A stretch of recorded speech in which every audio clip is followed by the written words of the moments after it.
कि अब मन कहीं किसी तरह से भटकाव ना हो। तो भटकाव क्यों होता है मन में? भटकाव इसीलिए होता है,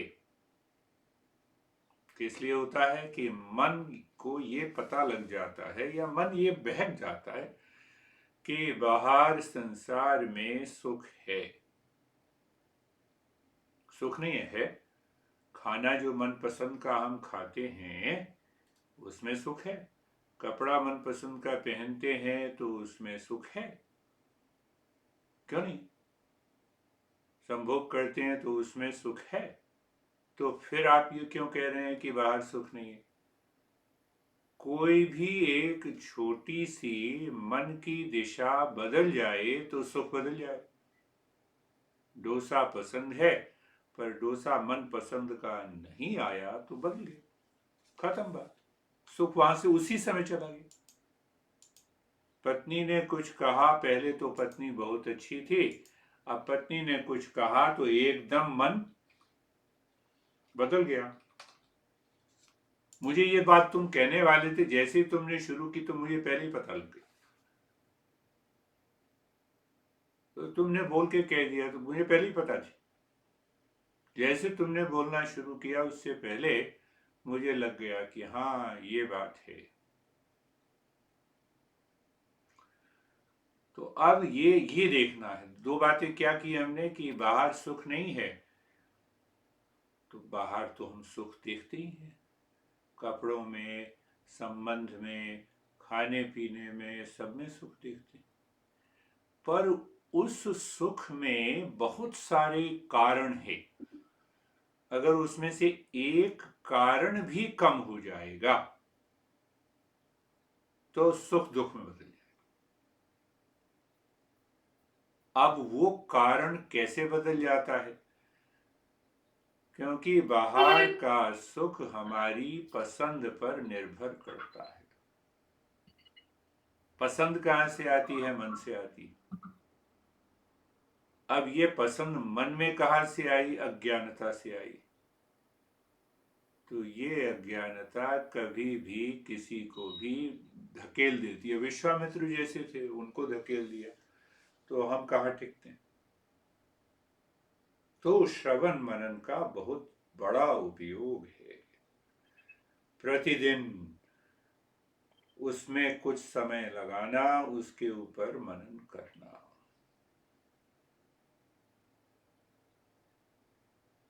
तो 7 कारण, एक हमारे शंकराचार्य जी हैं तो वो कहते हैं 7 स्तरों पर मन का बदलाव होता है और ये मन फिर भटक जाता है। कितना भी कर लो कि हमने सीख लिया, तो अब दो बातें कि मन कहता है कि मैंने सीख लिया, मैंने समझ लिया, उसके बाद भी देखो तुमने लगा दिया वहां पर पैसा और गए काम से। तो अभी जो लालच था, जो मिलना था, वो तो नहीं मिल रहा, एक बात, और वो पैसे भी गए, जा रहे हैं, या मिलेंगे या नहीं मिलेंगे उसके प्रति भी भय है। तो बाहर के सुख से ही भय आता है, बाहर के सुख से ही हम अपने जीवन में अनफेवरेबल कंडीशंस को ले आते हैं। उसमें गुरु क्या करेगा? उसमें भगवान देनी, अब तुम मेरा कल्याण करो। एक बार फिर गलती की, फिर हमने कहा कि कल्याण करो। तो दो तीन बातें मन में आ रही। पहली बात है अज्ञानता। सारा खेल अज्ञान का है। अज्ञान का क्या मतलब? अज्ञान का मतलब कि सुख मेरे अंदर है, शांति मेरे अंदर है, प्रेम मेरे अंदर है, ज्ञान मेरे अंदर। अब मैं इसको नहीं जानता कि ज्ञान, शांति, प्रेम मेरे अंदर है, इसको अज्ञान कहते हैं। तो योग का क्या काम है? योग का मुख्य काम यह है उस अज्ञान को हटाना। कैसे हटेगा? पहले अब ये देखें कि कैसे हटेगा। तो ज्ञान से ही हटेगा। दो बातें हो गई कि ज्ञान से हटेगा। अब क्या हमें ये देखना है कि उस ज्ञान को पाने के लिए मेरे अंदर संकल्प शक्ति है, क्या मैं साधक हूं या नहीं। तो साधक तो हूं, क्योंकि आपकी बात सुन रहा हूं, मैं अभ्यास भी कर रहा हूं। नहीं, तो साधक होने के लिए हम कहते हैं कि 4 प्रकार के साधक होते हैं। एक साधक होता है पामर, कहते हैं उसको।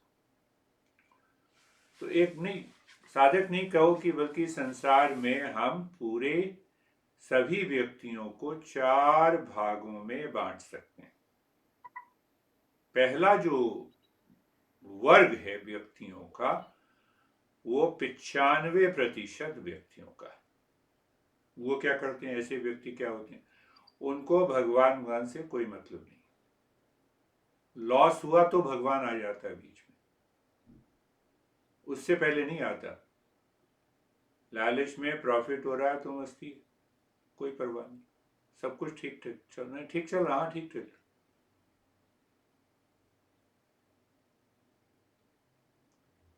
तो ऐसे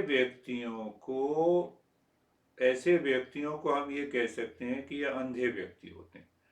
उनको खाली सुख दिखाई देता है बाहर की वस्तुओं में, पैसे में, प्रसिद्धि में, सेक्स में, और हर एक तरह का जो प्लेजर बाहर है, बस उसी में दिखाई देता है। वो सोचते नहीं है, और उनका सोचना खाली ये होता है कि बाहर ही सुख। एलन मस्क को ले लो, सुख बाहर, बस सुख बाहर है। तुम्हारे दोस्तों में भी होगा, कई लोग होंगे कहते हैं ठीक है यार, तुम ध्यान वन करते हो तो करते रहो, हमें तो अपने सुख से मतलब है कि बाहर गाड़ी है, घर है, पैसा है, इंटरेस्ट का पैसा आ रहा है, ये सब आ रहा है, बस इसी में सुख है। तो 95% लोग इस कैटेगरी में आते हैं। वो दुखी भी खूब होते हैं, लड़ते भी खूब हैं, द्वंद्व भी खूब होता है उनके जीवन में। अशुभ कर्म के कारण अशुभ अवस्थाएं बस बदलती रहती। एक बार शादी कर लेंगे, डिवोर्स कर लेंगे, फिर शादी कर लेंगे, फिर डिवोर्स कर लेंगे, यहाँ पे पैसा लगा देंगे, वहाँ लगा देंगे, एक में लॉस हुआ फिर लगाएंगे क्योंकि यहाँ तो लाभ हो गई।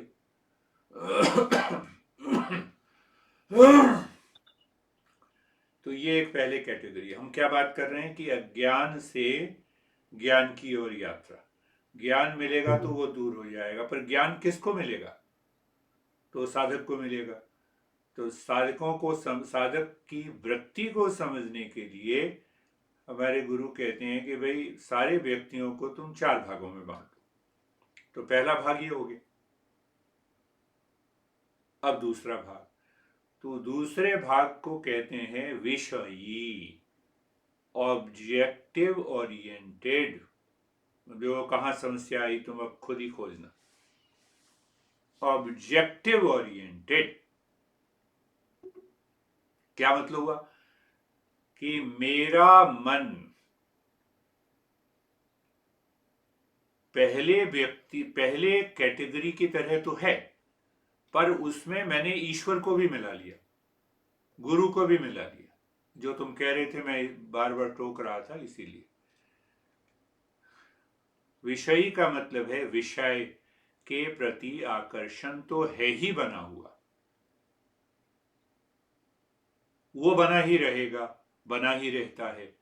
अब उसमें हमने कहा कि मुझे इतना लाभ होगा, तो मैं गुरुदेव के पास चला गया, गुरुदेव मेरा लाभ करा दो।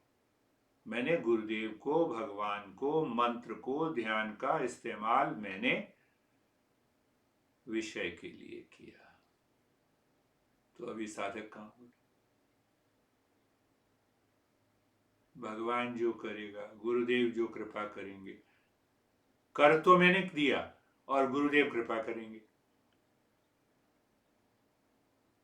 यानी कि मैंने गुरुदेव का, ईश्वर का उपयोग किया, किसके लिए, कि मेरी लालच पूरी हो जाए।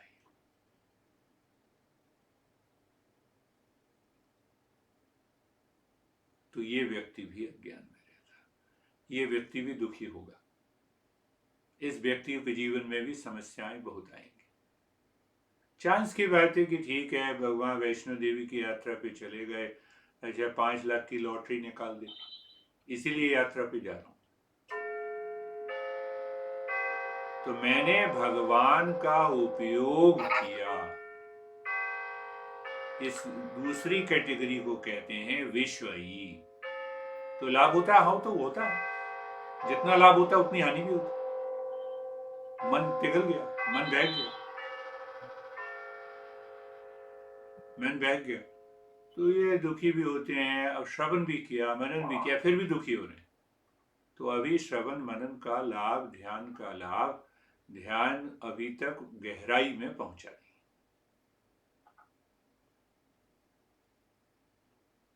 फिर लोग ये कह देते हैं कि हमने तो बहुत ध्यान किया, ध्यान में कुछ नहीं रखा, सब बेकार की बातें। तो बेकार, तुमने ध्यान को अंदर जाने ही नहीं दिया।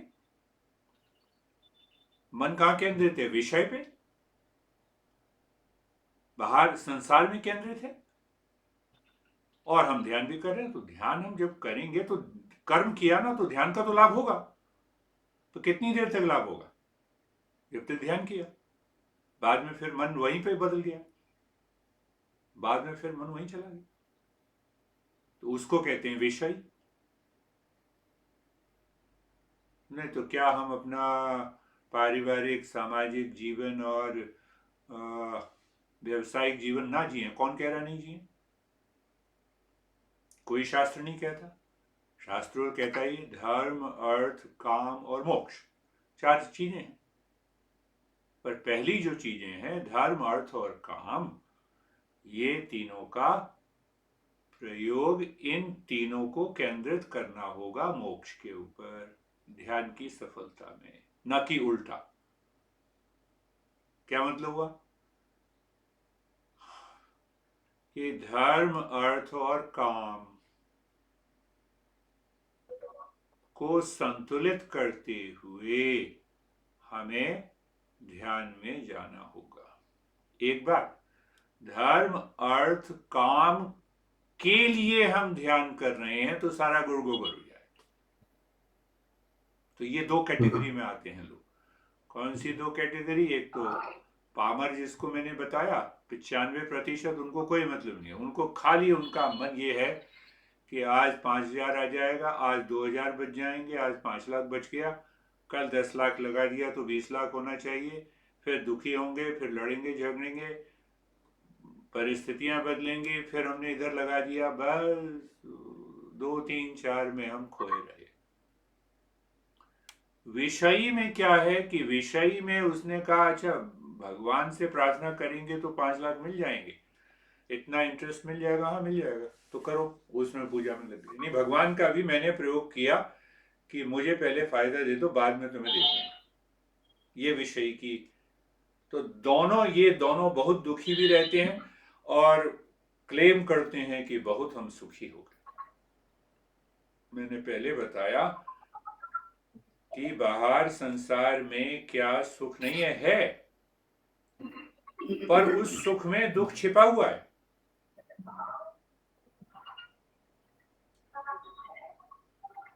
पांच लाख आज मैं लगा दूंगा, मुझे 5% इंटरेस्ट मिलेगा। देखो, अब मन में पहले ही मुझे सुख आ गया, मन में तो सुख आ गया। अब 5 लाख मैंने लगाए, सबने गारंटी दी, तो मुझे और सुख आ गया। अब देखो हालत क्या, चाहे 5 लाख लगा दो, 10 लाख। तो ये बात न देख पाना का मतलब है कि अभी हम साधक होने से बड़े दूर हैं। तो हम नहीं लगाएं। क्यों नहीं लगाएं? लगाएं वहां पर जहां से हमें कम से कम 99% सिक्योरिटी हो। किसी की बात पे क्या विश्वास करना? बात पे विश्वास करना, उसने खुशी की दी हमें, बात में खुशी आई, लगाने में खुशी आई, और अब समस्या। तो इसका मतलब दूसरी कैटेगरी में श्रवण मनन जितना भी हमने कर लिया, हमने साधक अभी हुए। बड़ी लंबी यात्रा है। तो पहली कैटेगरी में 95%, दूसरी कैटेगरी में 3%, 98 तो यही हो गए। अब तीसरी कैटेगरी में आते हैं जिनको हम कहते हैं जिज्ञासु। जिज्ञासु का मतलब है कि जिज्ञासा करने वाला। जिज्ञासा करने वाले का मतलब ये है कि मुझे आपके द्वारा धन नहीं चाहिए, बल्कि मुझे आप ही चाहिए। मेरे हृदय में आप निवास करें। एक ये तरीका है कहने का, ध्यान में। दूसरा ये है कि मैं इस संसार के पार जाकर अनुभव करूं कि असीम शांति है। ये दूसरा तरीका है कहने का। तो क्या मैं हरेक परिस्थिति में आनंद प्रेम शांति का अनुभव करना चाहता हूं, या खाली गपशप है? तो असीम शांति का अनुभव करना चाहता हूं तो वो व्यक्ति जिज्ञासु होगा। ऐसा व्यक्ति श्रवण और मनन और निधिध्यासन बिल्कुल नहीं छोड़ेगा, क्योंकि उसको लगेगा देखो यहां चूक गया तो अब नहीं चूकूंगा, इसीलिए और करना है। विषयी जो दूसरी कैटेगरी का है वो इसीलिए कर रहा है कि और आ जाएगा, इसीलिए कर रहा है कि दुखों से दूर हो जाएगा। दुख तो मेरे कर्मों का फल है।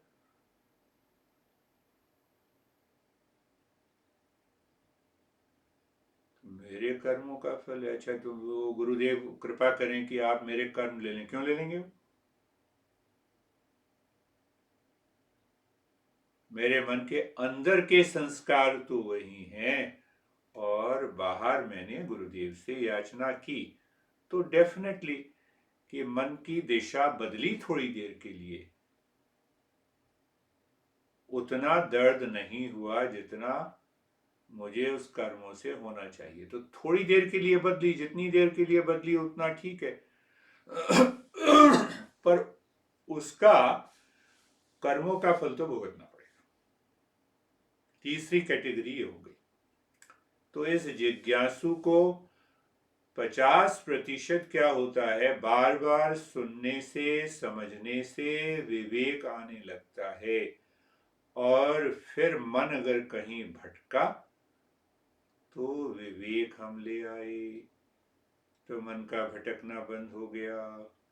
फिर दूसरी घटना घटी, फिर विवेक को ले आए। तो ये विवेक और विवेक की गति हमारी बुद्धि के द्वारा मन में पहुंचे, इसके लिए श्रवण और मनन करना पड़ता है। बार बार श्रवण मनन करना पड़ता, कहीं भी ना चूके।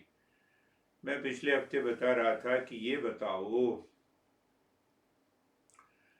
सुबह से शाम तक जागृत अवस्था में कितनी बार तुम अपसेट हुए?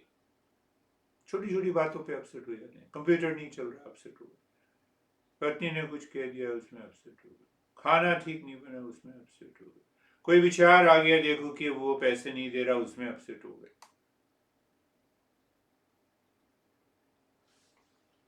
तो साधक सही बनने की विधि हम ये चेक करते रहें पूरे दिन, आज पूरी शांति बनी रही? क्या वो शांति विषय के सुख में बनी रही या अंदर से आई?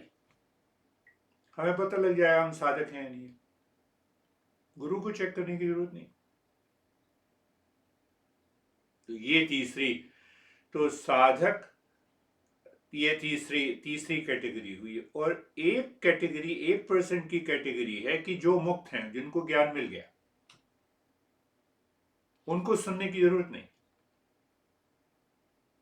तो 95%, 3% विषयी, 1% साधक, और 1% जो कि अपने में मस्ती में आ गए, वो मुक्त हैं।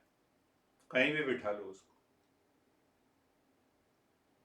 अपने जीवन में वो पूरी तरह से उन्होंने पा लिया। 1% लोग हैं, गुरुदेव अपनी जगह हैं, बहुत सारे लोग हैं ऐसे, 1% है और 1% ही साधक हैं। पर हमें धोखा ये हो जाता है कि विषयी होकर भी हम अपने को साधक कहते हैं तो दुखी होंगे।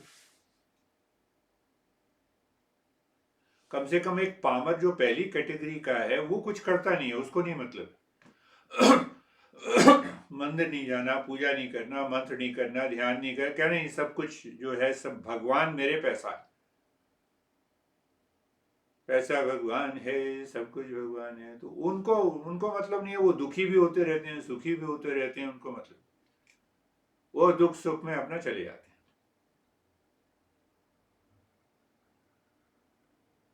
अभी एक मैनेजर था, यंग है मैनेजर, 30 साल का, वो कहीं गया अपने वेकेशन में और वेकेशन में गाड़ी तेज चलाई, एक्सीडेंट हो गया, दोनों पैर काटने पड़े। पामर, ये पहली कैटेगरी, पहली कैटेगरी। एक और व्यक्ति हैं, उसने खूब गालियां दी ईसा मसीह को, यहीं पर ही है, कुछ नहीं, आज से मैंने छोड़ दिया है, मैं क्यों पूजा करूं, जैसे अमिताभ बच्चन डायलॉग देता है कि पहली बार तुम्हारे दरवाजे पे आया। ये दूसरी कैटेगरी, विषयी, यानी मन अभी भी बाहर है, ईश्वर तो अंदर है। तो मैं किसको गाली दे रहा हूं? जिज्ञासु में तीसरी कैटेगरी है साधक होने की योग्यता। तो वो साधक होने की योग्यता श्रवण मनन से करते रहेंगे तो आएगी।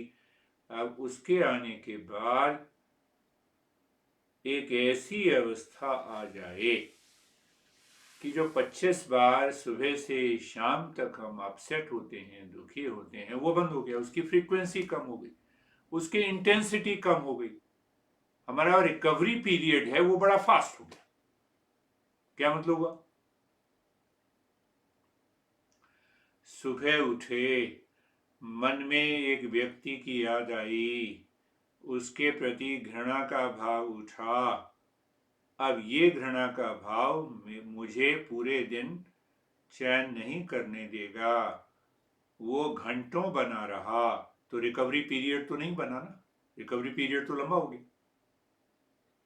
मन किसी व्यक्ति में, किसी काम में लग गया तो भूल गए, भूलने के बाद फिर याद आ गया, तो मन अभी भी घृणा से भरा हुआ है, अभी भी दुखी है, पत्नी ने कुछ कहा तो फिर मैं एकदम उफन पड़ा, तो वो कारण तो मेरे संस्कार है, कारण पत्नी नहीं। तो ये मन में द्वंद्व जो है ये विषयी के कारण होते हैं। अब ये बात अगर हम समझ में आ गई, साधक सजग रहता है, साधक सजग रहता है, वो ये देखता है कि पूरे दिन 25 बार में दुखी हुआ, नहीं नहीं और करना है मनन, इसका मतलब फ्रीक्वेंसी जो है ज्यादा है, इंटेंसिटी जो है अज्ञान की ज्यादा है, इसीलिए मुझे दुखी कर रही। तो मुझे अनफेवरेबल कंडीशन को फेवरेबल बनाना है, बनाने के लिए श्रवण मनन निधिध्यासन, ये हो गया। अब इसमें थोड़ा सा और आगे अगर हम चलें, पहली अवस्था है अज्ञान की, हम पैदा हुए अज्ञान में, पता ही नहीं हम कहां से फिर 2-4 साल 5 साल हुए तो हमारे, हम सामाजिक, पारिवारिक, हाँ तुम्हारे परिवार में कहते हैं ना अच्छा नौकरी करो, सरकारी नौकरी करो तो सबसे बढ़िया है, तो उसी तरह के संस्कारों से हमारा जीवन भर गया। तो होता क्या है कि अज्ञान से हमें ये लगने लगता है कि बाहर सुख है, जो कि अभी तक लगता है। तो जैसे ही मेरे मन ने कहा कि सुख बाहर है, तो मैंने अपने को संसार से अलग कर लिया। तभी तो मैं कहूंगा कि मैं पैसे से अलग हूं, पैसे से सुख मिलेगा।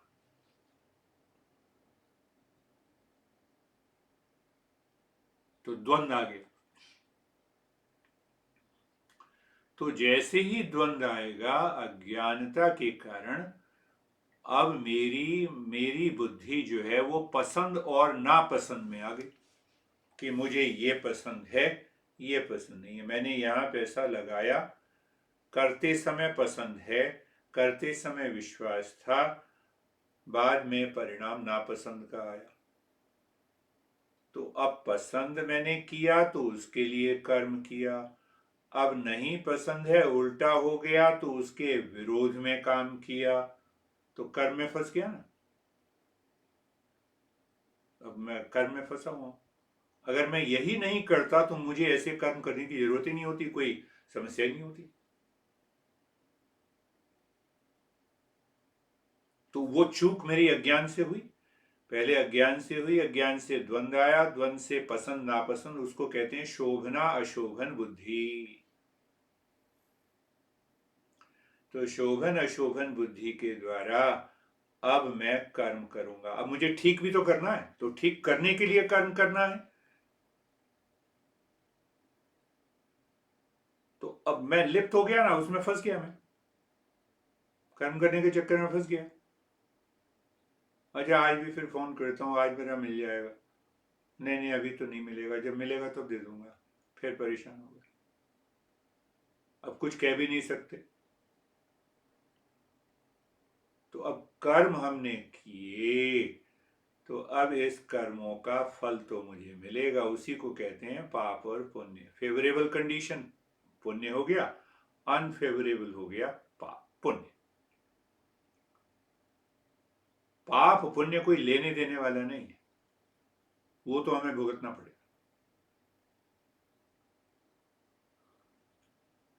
अब ये पाप पुण्य आ गए तो ये कहां भोगेंगे? तो इसीलिए हमें शरीर मिल गया, तो उस शरीर में ही पाप पुण्य भोगेंगे। अब जीवन इसी प्रकार चलता रहेगा। हाँ, चलता रहेगा तो फिर अगला जन्म होगा, तो फिर वही सीक्वेंस आ जाएगी, पूरी कहानी। अज्ञानता, द्वंद, शोभन अशोभन बुद्धि, उसके बाद हमने कर्म किया, पाप पुण्य। पाप पुण्य, पाप पुण्य कहाँ भोगेंगे? इस शरीर में भोगेंगे, शरीर। अब उसी प्रकार से हमारा जीवन चलता रहा, इसीलिए इसको हम कहते हैं संसार चक्र में हम फंस गए। तो संसार चक्र में फंसे हुए तो ये कुछ पता नहीं है। क्या पता नहीं? संसार चक्र में क्योंकि हम फंसे हुए हैं तो हमें ये कुछ पता ही नहीं है कि कब इतना गहरा दुख आ जाए, संभलने का मौका नहीं मिले और नीचे पहुंच जाए। क्यों पहुंच जाए? पहली दो कैटेगरी, पामर की कैटेगरी 95%, दूसरी कैटेगरी विषयी, हम साधक नहीं हुए।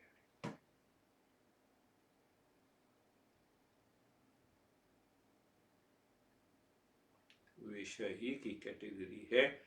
तो हमने एक गलती की और उस गलती से हम सीखे नहीं, भूल गए। तो वो जो भूलना है वो हमने अब पाप करवाएगा। पाप कोई बाहर थोड़ा है, संसार ऊपर थोड़ा बैठा हुआ। पाप मेरे अज्ञान में बैठा हुआ है। तो वो उसने उसने फिर तो मुझसे पाप करवाया और मैं ये कह रहा हूं दूसरे व्यक्ति ने धोखा दिया। ये कहाँ की बुद्धिमानी?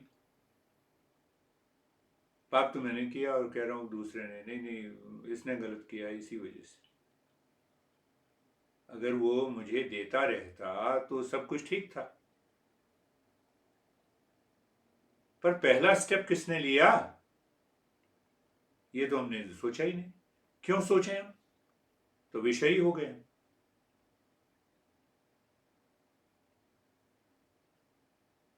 हम आपको यहां से समझेंगे। कहां से समझेंगे? जहां से आपने मुझे पैसा नहीं दिया, अरे उससे पहले भी तो जाओ, क्यों दिया?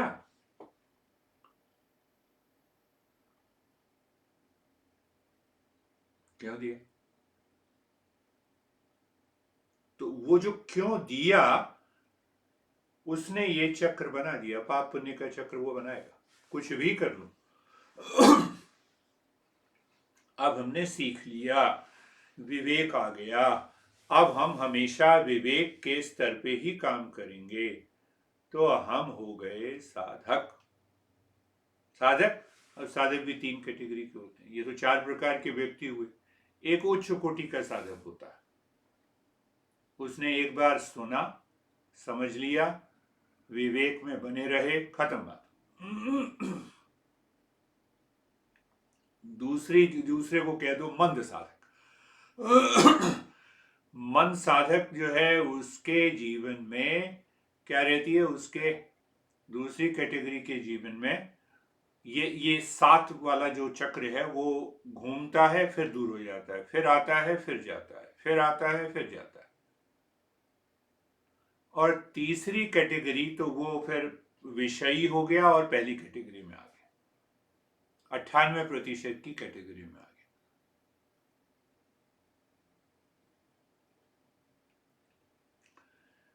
तो उसमें हम कहते हैं तीन बातें हैं, एक तो अज्ञान है जिसको अविद्या कहते हैं, दूसरी है मल कहते हैं कि मल मन के अंदर बहुत, यही मल है जो तुम बता रहे थे घटना में, इसको मल कहा गया है मन। तो मल में सबसे पहले पसंद नापसंद है, उसके कारण आसक्ति और अनासक्ति आ जाती है, आसक्ति अनासक्ति से इच्छा उत्पन्न होती है, काम जिसको कहते हैं। अब ये इच्छा की पूर्ति हो गई तो लोभ आ जाता है। तो वो दोनों घटनाएं एक साथ घटी कि मैंने 5 लाख लगाए, इसको दिया, ये कहेगा मैं 5% या 10% दूंगा, पहले महीने दिया, 2 महीने दिया, 6 महीने दिया, अब रुक गया, तो वो 5 भी गए और अब जो लालच था वो भी गया। तो अब गया तो क्रोध आएगा, स्ट्रेस आएगा। किसी भी इच्छा की पूर्ति बार बार होती रहे और हम उसमें लगे रहें, उसी को कहते हैं लालच। तो मेरे मन ने सोचा मैं 10 लाख लगाऊंगा, उसमें 5% मुझे मिलता रहेगा, मुझे इस व्यक्ति पे विश्वास है। अब ये से देखो, मन ने इच्छा के साथ उसने लालच को भी जोड़ लिया, उसने मन में जोड़ लिया, अब वो बड़ा प्रसन्न है। क्यों? क्योंकि बाहर वाला कह रहा है कि मैं तो दे दूंगा, मुझे विश्वास है। इसी तरह की बहुत, किसी भी बात पे लगा, नहीं इस रेस्टोरेंट में जाऊंगा तो ये खाना तो मुझे बढ़िया मिलेगा ही, पर उस दिन वो वेटर भी नहीं है, उस दिन खाना भी ठीक नहीं बना, सारा सुख चला गया। इच्छा, इच्छा पूर्ति होती रहे तो लालच, इच्छा रुकी, पूर्ति नहीं हुई तो स्ट्रेस। अब दो बातें और हो गई, तो अब ये इच्छा पूर्ति होती रहे, कहां से पूरी हुई? बाहर से पूरी हुई। तो मेरे मन ने ये कहा कि शांति तो बाहर है, प्रेम बाहर है, सुख बाहर है, इसको कहते हैं भ्रम। तो भ्रम आ गया। अब देखो भ्रम भी आ गया। अब लालच की बात भी ले लो, तो लालच बढ़ रहा है, बढ़ रहा है, तो लालच के कारण, लालच बढ़ता जा रहा है, तो उसके कारण हमारे मन के अंदर एक अहंकार आ जाता है। ये अहंकार साधक होने की योग्यता को खत्म कर देता है। चाहे आपने 10 साल किया हो, एक छूके खत्म। और अहंकार से आता है घृणा, तो मन जो है भागने लगता है अध्यात्म से। क्यों भागने लगेगा? क्योंकि अब वो विषयी में जाएगा या फिर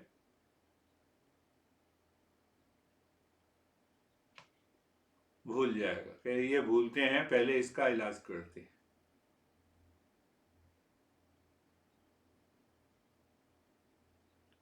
तो वो जो मेरे मन के बाहर भागने की जो गति, जिसको हम इच्छा कहते हैं, उसी वही इच्छा क्रोध है, वही इच्छा लालच है, वही इच्छा भ्रम है, वही इच्छा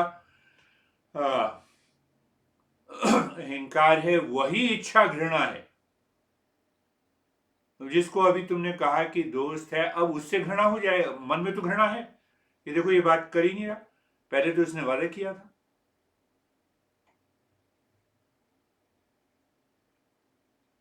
हम अपनी गलती को नहीं पकड़ पाते। तो जब हम अपनी गलती को नहीं पकड़ पाते, उस भ्रम को नहीं पकड़ पाते, तब हम वही पाप और पुण्य की कर्मों का खेल चलता रहेगा। बुद्ध ने कहा यही संसार है, संसार दुख है। तो ये संसार जो मेरे मन ने इच्छा के कारण चलाया, वो संसार दुख है।